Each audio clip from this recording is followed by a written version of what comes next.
Halo guys, saya Jumina Najah. Terima kasih sudah klik video ini. Sebelum lanjut, kalau video ini merupakan video pertama yang kamu tonton di channel aku, selamat datang. Tiap minggu aku upload video tentang misteri, konspirasi, dan berbagai peristiwa kriminal. So, kalau kamu suka topiknya, please banget subscribe dan nyalain notifikasinya supaya kamu jadi orang pertama yang tahu video aku diupload. Oke guys, kita lanjut ke ceritanya. Kali ini kita bakal bahas salah satu kasus kriminal yang paling menghebohkan tahun 1988 yang dilakukan oleh Sumiarsih beserta suami, anak, menantu, dan 2 anak buahnya. Peristiwa berdarah ini menewaskan satu keluarga, yakni Kolonel Marinir Purwanto sekeluarga. Cerita ini dimulai pada Februari 1988 dengan penemuan sebuah jeep yang masuk ke dalam sebuah jurang di daerah Songgoriti, Surabaya. Mobil itu hangus terbakar, diduga akibat sebuah kecelakaan. Polisi bersama warga tak pikir panjang kemudian langsung mengevakuasi mobil tersebut yang ternyata berisi 5 jenazah. Namun banyak kejanggalan yang ditemukan oleh pihak kepolisian. Misalkan mobil itu memiliki aroma bensin yang menyeruak ke seluruh bagian mobil. Padahal mobil tersebut berbahan bakar bensin. Darah pun bercecer di mana-mana. Darah ini sendiri berasal dari kepala para korban, dan yang lebih mencurigakan lagi ada salah satu korban yang kepalanya dibungkus kantong plastik. Belum lagi salah satu penumpangnya berseragam lengkap sebagai TNI Angkatan Laut. Jadi pihak kepolisian menduga ini sangat mencurigakan jika keluarga ini yang sedang jatuh ke jurang berencana untuk berakhir pekan di daerah Batu, Surabaya. Akhirnya diketahui bahwa korban yang ada di dalam mobil itu adalah Kolonel Marinir Purwanto, istrinya yang sedang hamil, 2 putranya, serta 1 keponakan perempuannya. Usai diotopsi, para jenazah kemudian dipulangkan ke rumah duka.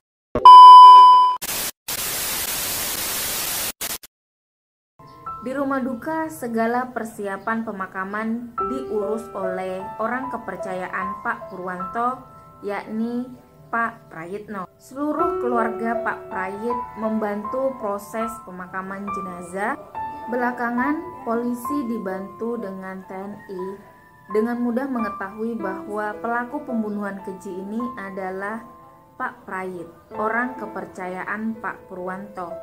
Istri Pak Prayit, Sumiarsih, adalah otak dari pembunuhan ini. Pembunuhan yang dilakukan Sumiarsih ini menghebohkan Surabaya, tepatnya pada 13 Agustus 1988. Saat merencanakan pembunuhan satu keluarga itu, Sumiarsih dibantu dengan suaminya, Prayitno, kemudian anaknya, Sugeng, menantunya, Sersan 2 Adi Saputra, dan 2 pegawainya, Danim dan Nanop.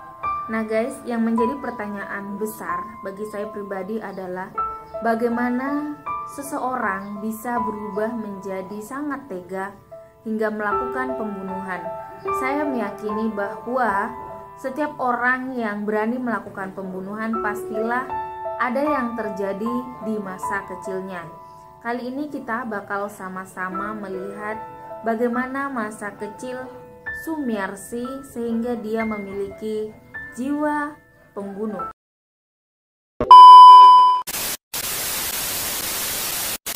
Sumiarsih adalah gadis yang sangat cantik. Bahkan di desanya ia dikenal sebagai kembang desa. Dia adalah anak pertama dari keluarga yang sangat miskin. Bahkan SD pun tak lulus. Namun syukur alhamdulillah Sumiarsih mampu menulis dan membaca. Berawal dari tekad yang begitu keras ingin melawan kemiskinan, Sumiarsih akhirnya memberanikan diri pada pertengahan tahun 60-an untuk hijrah ke Jakarta. Saat itu usianya belum cukup 20 tahun. Nah, di Jakarta ini Sumiarsi bekerja sebagai wanita penghibur. Parasnya yang cantik, usianya yang masih muda membuat Sumiarsi laris manis, di-booking para pejabat hingga dibawa keluar daerah. Semenjak saat itu Sumiarsi kaya raya, bergelimang harta dan uang. Ia bangga bisa mengirimkan keluarganya uang untuk hidup, membangun rumah, menyekolahkan kelima adiknya serta anaknya Sugeng, buah dari pernikahannya di usia 15 tahun. Jelang pertengahan tahun 70-an, Sumiarsi kemudian memutuskan pulang kampung. Nah, saat pulang kampung ini kemudian duda beranak dua melamarnya, yakni Pak Prayit. Bersama Prayit, Sumiarsi pada tahun 1975 kemudian hijrah ke Surabaya. Berbekal tabungannya yang cukup banyak, ia kemudian membeli wisma di area Gang Doli dan beralih profesi menjadi mucikari. Dia merekrut gadis-gadis cantik dari desa dan menjadikan mereka PSK. Setiap penghasilan PSK, 70% masuk ke kantong Sumiarsi, 30%-nya masuk ke kantong PSK. Namun, sebenarnya yang benar-benar masuk ke kantong Sumiarsi hanya 50%. Karena 20%-nya ia gunakan untuk biaya perawatan PSK. Di Gang Doli, Wisma Sumiarsi mendadak kondang karena mempekerjakan PSK yang masih muda dan cantik-cantik. Tidak tanggung-tanggung, pelanggannya merupakan orang-orang dari kalangan elit, salah satunya adalah Kolonel Marinir Purwanto. Lama-kelamaan menjadi pelanggan, akhirnya Kolonel Marinir Purwanto menyadari keuntungan yang begitu besar didapatkan dari bisnis PSK. Ia akhirnya tertarik dan menawarkan kerjasama kepada Sumiarsi. Gayung pun bersambut.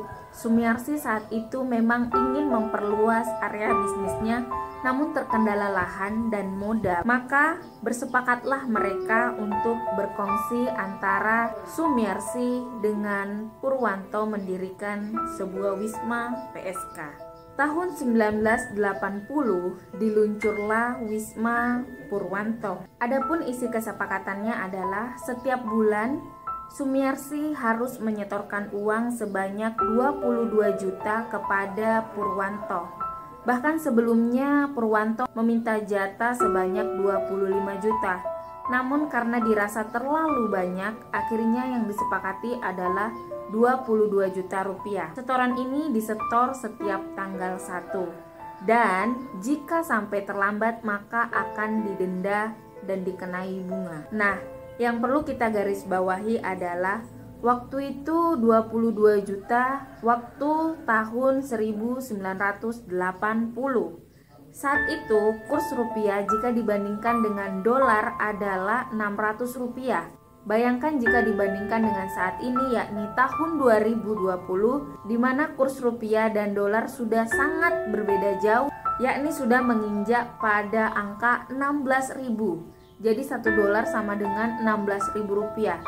Jika dihitung-hitung kurang lebih 22 juta pada tahun 1980, jika saat ini menjadi sekitar kurang lebih 400 juta rupiah. Bayangkan hari ini jika Anda ingin mendapatkan gaji sebanyak 400 juta rupiah per bulan, Anda harus menjadi seorang bonafit atau eksekutif top untuk mendapatkan gaji sebanyak 400 juta rupiah. Sedangkan Purwanto, dia hanya duduk manis di rumahnya dan setoran sebanyak itu mengalir setiap bulan.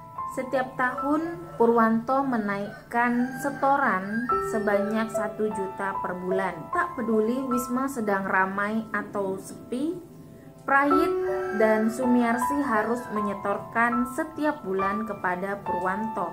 Setoran tidak boleh telat jika tak ingin kena denda dan bunga. Padahal kadangkala sering ada razia sehingga wisma menjadi sepi berhari-hari. Belum lagi para PSK yang sering berhutang kepada Sumiarsi karena ingin mengirimkan uang kepada keluarganya di kampung halaman.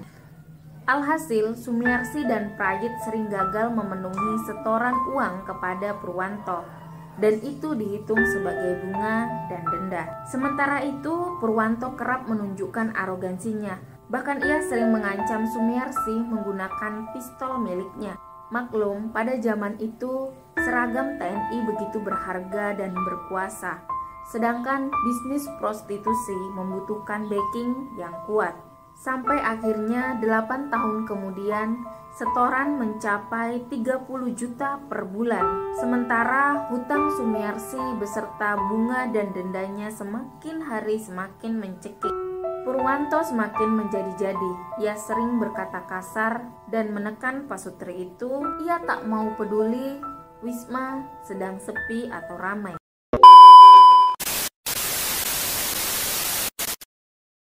Meluaplah kekesalan Sumiarsi. Ia akhirnya mengajak suaminya Prayitno untuk membunuh Purwanto. Awalnya Prayit menolak keinginan istrinya, namun karena berpikir tidak ada jalan lain, akhirnya Prayit setuju. Mengingat Purwanto merupakan orang yang kuat dan memiliki senjata, maka pasangan suami istri ini, Sumiarsi dan Prayit, melibatkan seluruh anggota keluarganya untuk membunuh Purwanto. Prayit mengajak Daim, kemenakannya yang ikut mengelola Wisma, dan anaknya dari pernikahan pertamanya, Nano. Sedangkan Sumiarsi mengajak anaknya, Sugeng, yang merupakan anak pertama di buah pernikahan pertamanya, dan menantunya, Sersan II Adi Saputra. Daim, Nano, Sugeng, dan menantunya Adi Saputra masih berusia sekitar 20 tahunan. Adi bahkan seorang perwira polisi yang baru saja menikah dengan anak Sumiarsi, yakni Wati. Sumiarsilah yang menyiapkan skenario dan membagi-bagi tugas masing-masing keluarganya. Di hari yang ditetapkan, mereka semua pergi bertamu ke rumah Purwanto, naik mobil yang disopiri oleh Daim. Semuanya dibagikan alu, alat pemukul yang terbuat dari besi. Purwanto yang tak curiga menerima tamunya di ruang tamu. Sesuai skenario, ada eksekutor yang bertugas untuk memukul kepala Purwanto. Karena sudah diduga Purwanto memiliki kekuatan yang sangat besar sehingga dia mampu melawan, akhirnya sudah disiapkan siapa yang akan mengeroyok dan siapa yang akan menyeret setelah Purwanto terkapar. Kedua anak lelaki Purwanto mendengar ribut-ribut. Ia akhirnya bergerak menuju garasi untuk melihat keributan apa yang terjadi. Kedua anak itu pun langsung dieksekusi secara bergantian. Istri Purwanto dan kemenakan perempuannya pun menyusul ke garasi. Dari belakang, Sumiarsi beserta suami mengikutinya beriringan. Sesampainya di garasi, mereka dieksekusi secara bergantian. Sumiarsi dan Prayit membantu pembunuhan ini dari belakang. Akhirnya, setelah seluruh anggota keluarga tewas, kemudian mereka semua diseret ke mobil jeep dan didudukkan sedemikian rupa. Mobil yang dinaiki Daim ikut menyusul di belakangnya. Agar pembunuhan ini terlihat seperti laka lantas biasa, mereka kemudian membawa para jenazah ini menuju ke daerah Songgoriti yang jalannya terkenal berbahaya dan terdapat jurang yang curam. Dengan posisi rem tangan dilepas, mobil jeep ini dihadapkan di bibir jurang. Sebelumnya mobil jeep ini sudah disiram bensin. Sang perwira muda polisi Adi Saputro menyiapkan kayu yang dililit kain yang sudah dibasahi bensin untuk dijadikan obor. Adi dan Sugeng langsung menendang mobil itu ke jurang sambil melempar obor ke dalamnya. Lalu mereka bertiga kembali ke Surabaya menggunakan mobil yang disupir oleh Daim. Sementara Prayit sudah menyiapkan skenario baru. Rumah Purwanto sudah dibersihkan dan ditata secara rapi sehingga tidak ada bekas-bekas eksekusi. Nah, kalau sampai mobil itu ditemukan, maka dia akan berdalih bahwa Purwanto sekeluarga hendak berlibur ke Songgoriti. Namun sayang, tak ada kejahatan yang sempurna. Adi, sang perwira polisi itu akhirnya disidang terlebih dahulu daripada Sumiarsi dan keluarganya. Mahkamah militer menjatuhkan vonis mati pada Adi tepat pada tahun itu juga. Karena masih menunggu proses gerasi dari presiden, Adi akhirnya dieksekusi mati 4 tahun kemudian, yakni pada akhir tahun 1992. Sedangkan Daim dan Nano divonis belasan tahun penjara. Adapun Sumiarsi, suaminya Pak Prayit, dan anaknya dari buah pernikahan pertamanya, Sugeng, divonis mati. Karena lamanya proses banding sampai gerasi, akhirnya Pak Prayitno meninggal di rumah sakit akibat penyakit yang menggerogoti-nya. Sedangkan Bu Sumiarsi dan anaknya Sugeng baru dieksekusi mati pada Juli 2008, 20 tahun setelah ia dijatuhkan vonis mati. Demikianlah konflik yang terjadi antara investor atau pemilik Wisma Purwanto dengan pengelola Wisma atau mucikari Sumiarsi yang berakhir dengan pertumpahan darah. Semuanya berawal dari bisnis lendir yang menggiurkan. Yang satu pelaku bisnis prostitusi yang bisa kaya dalam sejenak, yang tak membutuhkan modal banyak dan tak membutuhkan syarat pendidikan. Sumiarsi merasa itulah jalan satu-satunya untuk menjadi kaya. Yang satu lagi seorang militer yang mempunyai uang dan kekuasaan, kemudian menyalahgunakan kekuasaannya untuk berinvestasi sekaligus mengamankan bisnis terlarangnya. Purwanto mungkin satu di antara sekian banyak aparat yang menyalahgunakan fungsi jabatan dan kekuasaannya untuk menjadi backing bisnis haram. Apalagi di masa Orde Baru, militer masih sangat berkuasa dan sangat disegani. Peran Purwanto baru terungkap setelah keluarganya dibantai habis oleh Sumiarsi. Keduanya, keluarga Purwanto dan keluarga Sumiarsi, tak ada yang menang. Semua jadi abu. Teman-teman sekalian, demikianlah kisah paling mengerikan pada tahun 1988.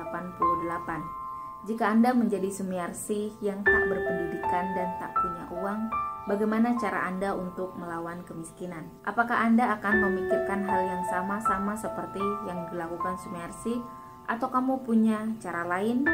Menurut kalian, apakah hukuman yang dijatuhkan kepada Sumiarsi dan keluarganya sudah tepat? Please banget komen di bawah karena aku mau tahu apa pendapat kalian tentang kisah Sumiarsi. Terakhir, kalau kamu suka dan merasa video ini bermanfaat, please banget klik like-nya, share video ini ke teman-teman kalian supaya kita tambah waspada terhadap siapapun termasuk orang terdekat kita.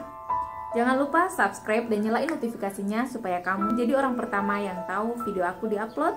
Kita bisa berteman di Instagram di Juminan aja. Kalian bisa banget DM aku kasus-kasus yang seru, ide-ide konspirasi atau misteri-misteri yang sangat creepy. Thank you, see you and goodbye. Azza.